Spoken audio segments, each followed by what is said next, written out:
couple of years ago, my husband and I were on financial lockdown. We condensed both of our apartments. We moved into my parents' basement, which was my dad and my stepmom's basement. We were like, okay, we want to sell both cars. We wanted to find a reliable car, but also one that was like very, very cheap. My stepmom's parents, who again were my grandparents my entire life, were getting rid of their '07 Honda CRV. And what they always do is they always offer it to the family first. My stepmom's siblings said no. Both of their families said no. So then it got brought up to my stepmom and my dad, and they were like, okay, Catherine and Raphael are in the market. We'll offer it to them. At family dinner one night, my stepmom goes, hey, like this is what's happening, $3,000, but you have to act fast because they want to get a new car ASAP. Immediately, Raphael and I are like, yes, like no questions asked, like let us know what the next steps are and we'll give them the money. A couple of days had went past and the car now pops up in our driveway, but I had never heard anything. I was like, hey, like what's going on with the car? Like, how do we get them the money? And she was like, actually, I decided to buy it for your brother, which is one of her kids.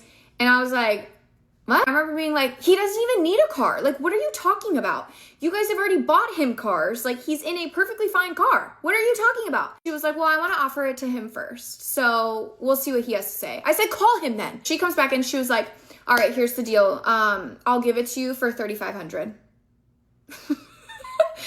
How did in 4 days it go from $3,000 to sold to somebody else to now on the market again for $3,500?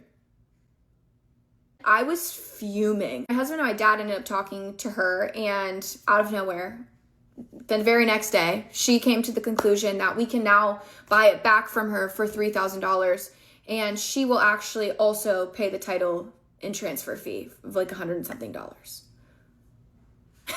I don't even know how this stuff like this happens or where her train of thought goes, but I feel like that says enough about who she is.